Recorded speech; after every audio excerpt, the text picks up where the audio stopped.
Hello everyone, welcome to our channel AD tutorials. तर आज आपण नेक्स्ट PYQ बघणार आहे, जो की आहे ट्रिगोनोमेट्रीवरचा.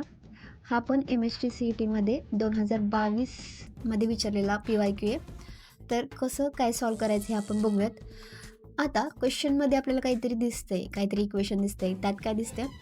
साइन स्क्वेअर, बरोबर आहे, sine square of -160 degree divided by sine square of 70 degree दिसतंय, plus sine square of 180 degree minus theta divided by sine theta दिसते, बरोबर आहे. आणि सगळे ऑप्शन्स असे स्क्वेअर आणि 20 डिग्री 20 दिसते.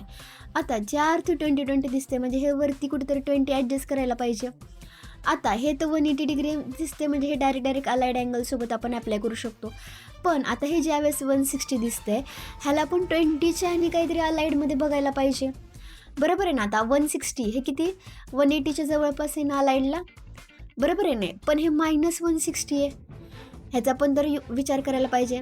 आणि हे काय साइन 70 आहे. आता हे पण 90च्या जवळ, म्हणजे 20 ॲड केलं की अलाइड अँगल 90 होतात. हे कसं अप्लाय करणार हे आपण बघूयात. हा टोटली क्वेश्चन कशावरचा आहे? अलाइड अँगलवरचा आहे. आपण कसं अप्लाय करणार, काय करणार ते आपण बघूयात. आता आपण पहिल्यांदा क्वेश्चन बघूयात. क्वेश्चनमध्ये काय म्हणले?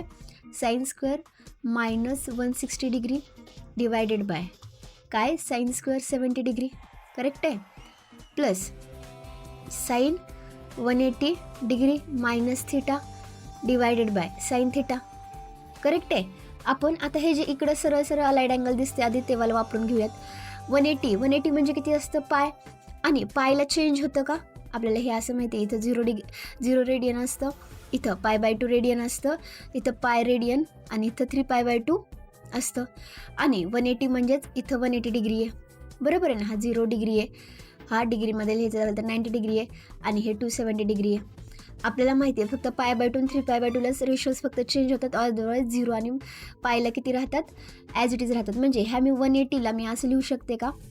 Pi minus theta divided by sine theta. तुम्हाला दिसत असेल अलाइडमध्ये 180च्या जागी मी फक्त काय लिहिलं? पाय लिहिलं, बरोबर आहे. आता आपल्याला माहिती आहे साइन ऑफ मायनस थिटा काय असतं? मायनस साइन थिटा, बरोबर आहे ना. पण मायनसचं स्क्वेअर पण काय होणार आहे? प्लसच. म्हणजे मी डायरेक्ट ह्याला साइन स्क्वेअर ऑफ 160 डिग्री लिहू शकते का? बरोबर आहे. Sine theta, sine of minus theta आपल्याला माहिती आहे किती असतो? Minus sine theta. पण मायनसचा स्क्वेअर पण तर काय असतो? कारण त्याचा स्क्वेअर येतो तो काय होईल? पॉझिटिव्ह. म्हणून मी ॲज इट इज लिहिते डिवायडेड बाय काय लिहिते ह्याला? साइन स्क्वेअर 70 डिग्री, बरोबर आहे. आता ह्याला पण मी अलाइड अँगलच्या काहीतरी फॉर्ममध्ये लिहिते. म्हणजे ह्याला मी असं लिहू का?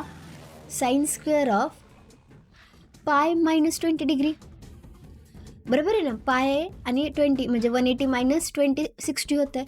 आणि इथं मी काय लिहिते? साइन स्क्वेअर ऑफ π/2 -20, 90 - 20 70 डिग्री होतं आहे, बरोबर आहे. आणि हे काय? हे ॲज इट इज लिहिते आणि नंतर मग आपण अलाइडचे फॉर्म्युले यूज करूयात. आता बघूयात. आता साइन ऑफ पाय मायनस म्हणजे कुठल्या क्वाड्रंटमध्ये जाणार? सेकंडमध्ये. आणि सेकंडमध्ये साइन काय असतं? पॉझिटिव्ह, म्हणजे पॉझिटिव्हच राहणार. आणि चेंज होणार का रेशो? नाही. म्हणजे साइन 20 ॲज इट इज राहणार, पॉझिटिव्ह राहणार आणि त्याचं स्क्वेअर होणार, बरोबर आहे. पण आता इथं π/2ला काय होतं? चेंज होतं. म्हणजे काय होणार? cos 20 डिग्री होणार. आणि π/2 मायनस म्हणजे फर्स्ट क्वाड्रंटमध्ये साइन पॉझिटिव्ह असतं त्याच्यामुळे पॉझिटिव्हच राहणार आणि हा स्क्वेअर ॲज इट इज राहणार, करेक्ट आहे. प्लस म्हणजे आपण काय केलं? थोडक्यात अलाइड अँगलचा फॉर्म्युलाचा यूज केला आहे. साइन ऑफ पाय मायनस म्हणजे काय? Ratio as it is sine theta राहणार आणि सेकंड क्वाड्रंटमध्ये साइन पॉझिटिव्ह म्हणून positive divided by sine theta राहील.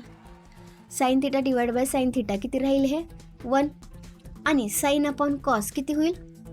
टॅन स्क्वेअर 20 डिग्री होईल.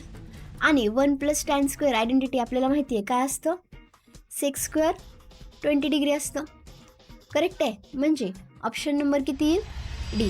हा क्वेश्चन एकदम इझी आणि सिम्पल होता. I hope you understand the video. आणि आन्सर किती आला? Option number D. थँक्यू.